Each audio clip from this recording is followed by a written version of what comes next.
여러분 안녕하십니까. 부산의 소리방송입니다. 나라 운명이 걸린 대통령 선거가 바로 내일 만 하루를 채 못 남긴 채 다가왔습니다.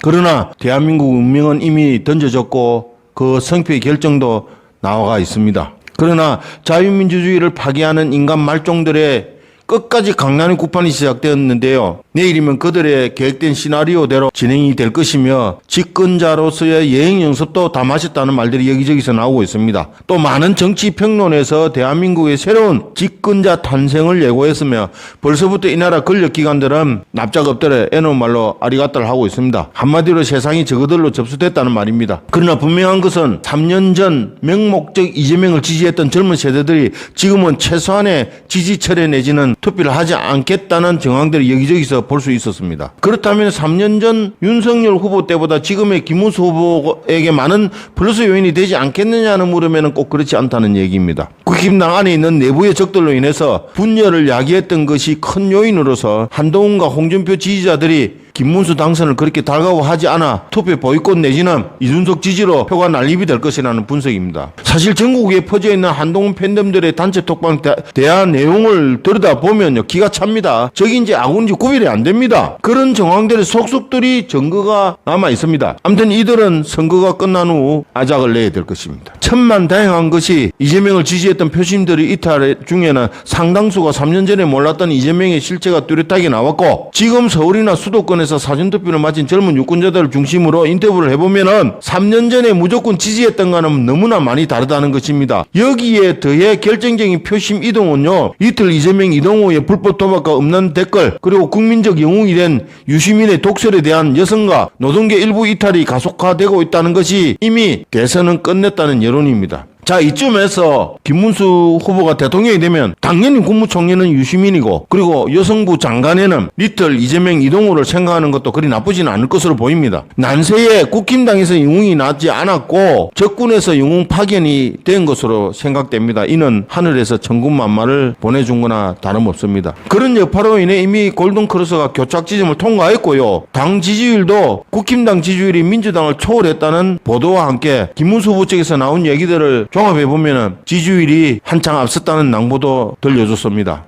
자, 민주당 캠프에는 이로써 비상이 걸렸고 매우 불안한 작태들이 곧 행동으로 나올 것이 분명해 보입니다. 그래서 5월 29일과 30일 이틀간에 있었던 사전투표율은 34.74%로 역대 두 번째인데요. 총 선거인 인수가 4,439만 1,871명으로 그것이 공식 집계인데요. 1,542만 3,607명이 34.74%에 해당되는 숫자로 투표가 되었습니다. 결국 호남에서는 50%가 넘었고요. 의회의 결과인 대구가 제일 낮은 25%대와 경북 지역과 부산, 울산, 경남이 30%대로 제일 낮은 것으로 파악됐습니다. 이를 두고 걱정하는 분들이 참 많았습니다. 그러나 그 다음날 사전투표 이틀째 되는 날에는 현저히 떨어졌습니다. 이것은 뭐냐? 투표 중에 부정선거가 속속들이 쏟아져 나오지 않습니까? 참 이런 것이 대한민국에서 버젓이 자행되고 있는 겁니다. 대리 투표를 하고 참 지랄 같은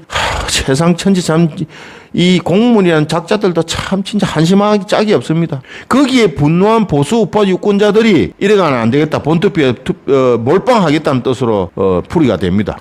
암튼 본투표 날인 6월 3일에 TK와 부울경에서 투표율이 높으면 50% 이상 김문수 후보의 득표가 예상됩니다. 이는 서울 충청권에서 김문수 후보 지지율이 우위에 있기 때문입니다. 하여튼 마지막까지 긴장을 늦추지 말아야겠습니다.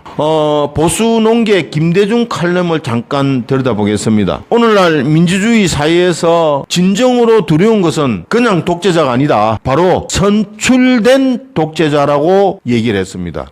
그 선출된 독재자의 또 다른 문제점은 그 독재자를 선출한 국민의 무책임성이라고 말했습니다. 또 그는 국민이 뽑은 사람이 독재자든 무능력자든 간에 국민은 책임이 없느냐? 고 반문했고, 국민 국민은 당장 눈앞에 보이는 비상계엄이나 헛발질한 그런 내란의 반헌법성에는 민감하면서 선출된 자들의 눈에 보이지 않는 내란에는 둔감한 것이냐라고 다시 반문을 했습니다. 그리고 그 논객은 21대 대통령 투표용지를 눈앞에 둔 지금 그 심경은 나라 앞날에 대한 불확실성이다고 말을 했고, 그는 민생 불안도 아니고 미국의 관세 압박도 아니고 경제 침체도 아니다. 또한 주한미군 감축도 아니다. 다만 대한민국의 정체성이 문제다. 이미 지난날 반체제 사상 문제로 투옥됐거나 현장을 떠났던 사람들이 속속 이재명 옆으로 복귀했다는 것이 그 증거이며 국민 불안에 대한 그들 정권의 방향성을 예고했었습니다.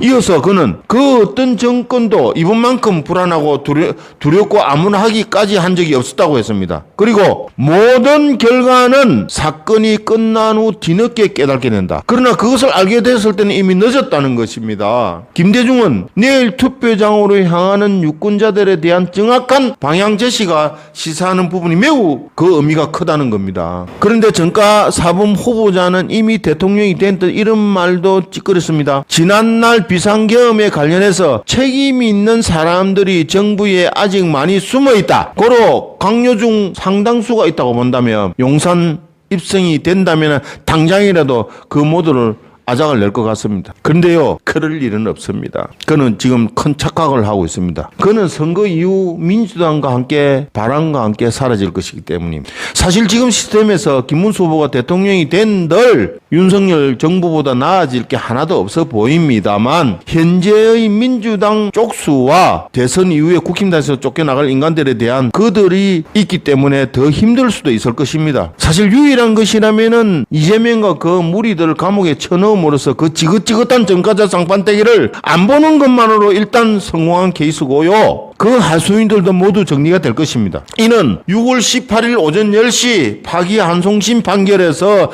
유죄가 확실시 될 것이니 대선 때 썼던 선거 보조금 다 기어낸다면 그들은 폭망할 것입니다. 자, 이제 남은 우리의 과제는 주변에 거동이 불편한 분들이나 투표를 안 한 이웃을 최대한 투표장으로 나가게 해서 투표하는 것을 도우는 일입니다. 역대 최고 투표율인 80% 가까이 이상 끌어올리면요, 대성공입니다. 국민 여러분들이 조금이라도 관심을 가져주고 그것을 바로 진정한 애국행위입니다. 우리 제대로 된 김문수 후보를 대통령을 만들고 나서는 우리가 또 사람답게 살아야 되지 않겠습니까? 대한민국을 위해서, 나를 위해서, 내 가정을 위해서, 내 자식들을 위해서, 내 후세를 위해서 바람직한 일입니다. 김문수를 뽑으면 그렇게 될 수 있습니다.